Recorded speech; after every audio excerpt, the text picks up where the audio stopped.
Wearing a mask will protect me from the virus. The problem is that people who wear these masks usually don't wear them properly. The coronavirus came from bat soup. That is absolutely not correct. The coronavirus was deliberately created or released. Giving humans a little bit too much credit here. Hi, I'm Dr. Sarah Madan. I'm the Senior Director of New York City Health and Hospitals System-Wide Special Pathogens Program. And I'm Dr. Stephen Morse, Professor of Epidemiology at the Mailman School of Public Health, Columbia University. We're here to debunk myths about the coronavirus. Let's get started. Getting the coronavirus is a death sentence.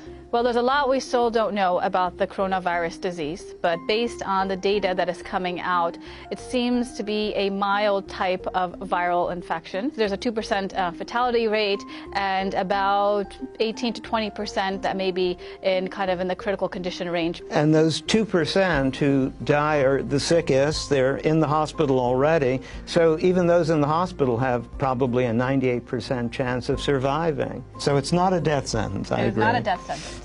Only Chinese people have the coronavirus. Well, it started in China, but the reality is that it's everyone's virus. And if it gets far enough, just like the flu, it could be anywhere. Infectious disease do not respect boundaries or borders. And for that matter, everyone is susceptible. The coronavirus is the most dangerous virus. That is not true. There are a number of different viruses out there in the world. So let's just compare it to another type of virus. So you have the Ebola virus disease, which has a much higher fertility rate associated with it. I think the official count is now 6,000 recoveries. But you know, one of the funny things is that we don't usually report recoveries when someone is discharged from the hospital. So all those recoveries, probably there are many more on the way as well. Wearing a mask will protect me from the virus. A lot of people like to think so, and of course a mask gives you a sense of security, but the problem is that people who wear these masks usually don't wear them properly. They've never really been trained. They may not know what kind of mask to wear. So there's two types of masks. One, the simple or surgical mask that you see the general population wearing, and then there's another type of mask that healthcare workers wear. It's called the N95 mask, and it's a respirator, and it is able to filter particles that are airborne with 95% efficacy. And the one that healthcare workers wear, they have to go through what we call fit testing, and so to make sure they have a perfect seal. People who may think they want to wear an N95 find it very uncomfortable after a while, so even if it's well fit, it's then especially hard to breathe through. And the mask is really for those that are infected with the actual coronavirus disease, not so much for a healthy individual. So things that actually proven to be effective is washing your hands often, with 20 seconds, as well as obviously if you're sick, staying home. So a number of other public health measures that actually are proven to be extremely effective. The coronavirus came from bat soup. That is absolutely not correct. So what we know about the current coronavirus disease is that it started in Wuhan in a wet market where there's a number of different animals there. So there's a couple of different speculations out there, but not from somebody obviously consuming bat soup. But what we do know, obviously, is that once you actually get the coronavirus disease, the form of transmission is obviously through droplet spread. So coming in contact with somebody that is sick with the coronavirus disease, close contact with them, or contact with their droplets right shortly after. You can get sick from a package sent from China. I think it's really highly unlikely when you consider the time it takes for a package to get from China. And right now, what we do know is that obviously these droplets that can contain the virion or the virus itself, it may not be able to survive outside the human body for very long. So even if it may, for example, come on a package or a box, depending on how long it's been there, it may not actually be able to survive outside. But we still don't know.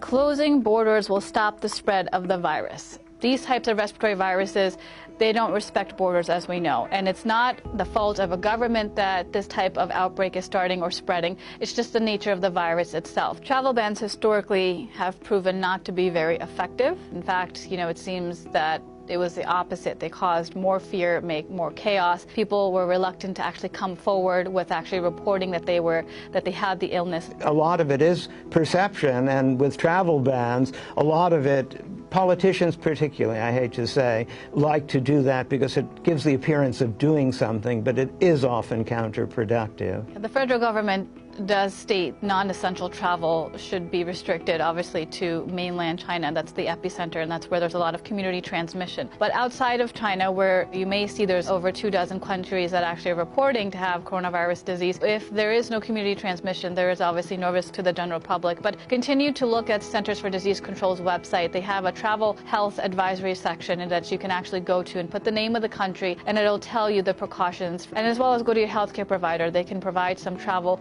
guidance to you if you need to travel to various areas that may be reporting outbreaks of coronavirus disease. The virus only affects older people. Well, that's kind of half true. It affects everybody, even children. The older people, however, are the ones who are more likely to have severe disease or more serious disease. So all of us older people have to be careful, but it affects everybody. And even the older people, most of us, will probably not even be that sick. The coronavirus is the same as SARS. So the coronavirus is in the same family as SARS. It's a coronavirus disease. There are two various, and now 3 coronaviruses known to cause more severe infections in humans. SARS is one of them.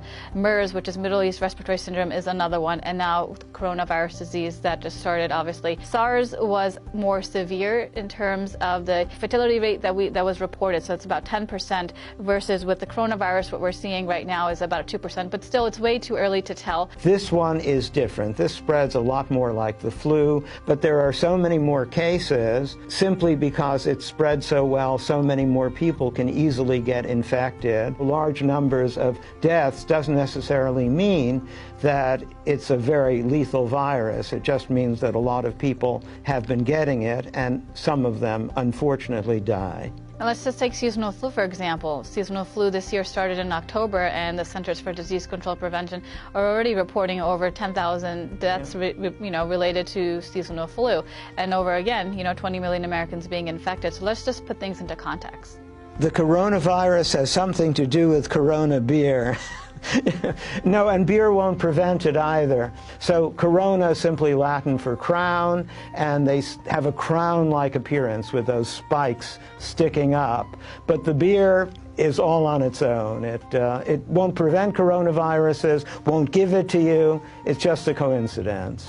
My pet could give me the virus. So with the coronavirus, still there's still a lot we don't know. Right now, we haven't seen any cases where pets are transmitting the virus to their owners. You're more likely to give it to your pet than the other way around. Yeah. Take good care of your pets. Yeah. The coronavirus was deliberately created or released. Giving humans a little bit too much credit here. So we basically had 3 coronaviruses in 3 decades, but we know that there are a lot of them in nature that look exactly like SARS, and this one doesn't look special. So this is just another one to add to the collection. Infectious diseases can be caused by a number of different things. Obviously, they're natural in the environment. It could be due to, obviously, climate change, ecological factors, agricultural factors, human behavior, and these are constantly happening around us, so outbreaks are inevitable. It could be very surprising that anyone would have figured out a way to create it. We still are way behind nature in being able to do that.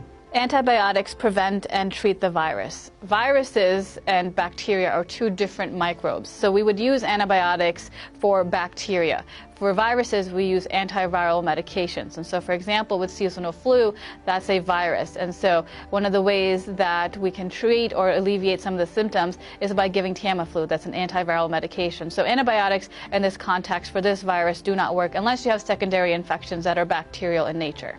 And this is a very common misconception. There are a couple of drugs now that are experimental, but they're in the development stage, that are showing promise against this particular virus. We're still in the early stages of the coronavirus disease. There's a lot of rumors, things that are not factual. So really go to credible sources. Go to public health websites that are credible. Go to the World Health Organization's website. Go to your local health department's website, or even go to your healthcare provider to get more information if you're curious. And if you want to read about all the emerging diseases everywhere in the world, you can get on the ProMed website or even get email. And I think there has been a lot of fear around this, partly because we've heard of these other coronaviruses like SARS. But I think panic or fear is not really what we need. These outbreaks are inevitable, and we need to continue to prepare for these types of outbreaks. We need to invest in global health security. A best case scenario, obviously, is that it all gets under control, and hopefully we'll have vaccines and other things and have learned something from the experience.